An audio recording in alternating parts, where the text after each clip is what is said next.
শুধু রাশিয়া নয়, চীন ও আমেরিকার এই শুল্ক দাদাগিরির বিরোধিতা করে ভারতের পাশেই দাঁড়িয়েছে। হুমকির পরিবর্তে চুপ করে না থাকার পরামর্শ দিয়েছেন চীনের রাষ্ট্রদূত।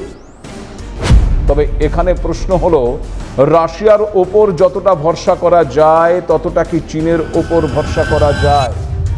চীনকে জায়গা দেওয়া মানে কি ওই খাল কেটে কুমির আনা নয়? সদ্য ভারত সফর করে গিয়েছেন চীনের বিদেশমন্ত্রী ওয়াং ইয়ে।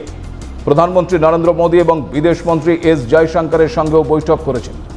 আলোচনা সেরেছেন ভারতের জাতীয় সুরক্ষা উপদেষ্টা অজিত দোভালের সঙ্গে।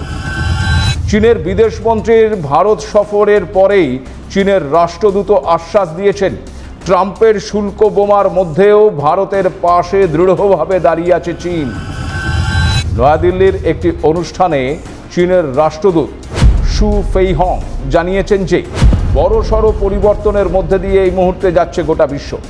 আর ঠিক সেই কারণেই বিশ্বের প্রথম সারির উন্নয়নশীল দেশ হিসেবে ভারত এবং চীনকে হাতে হাত মিলিয়ে কাজ করতে হবে।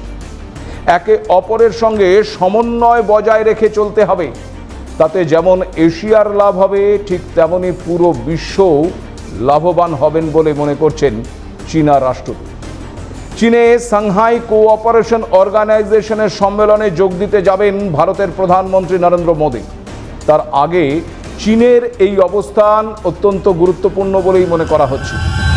তবে ভারত চীনের সম্পর্কের এই মোড় নিয়ে যেমন আলোচনা হচ্ছে, আবার এই প্রশ্ন উঠছে যে বিশ্বের সবচেয়ে জনবহুল এবং প্রতিবেশী দুই দেশ, যাদের মধ্যে নানা ইস্যুতে বিবাদ বৈরতার ইতিহাসও রয়েছে, তারা কি সত্যি বন্ধু হয়ে উঠতে পারবে? এক্ষেত্রে কেউ কেউ আবার পুরনো আবার প্রাসঙ্গিক প্রবাদকেই সামনে নিয়ে আসছে, আর তা হলো, আমার শত্রুর শত্রু আমার বন্ধু।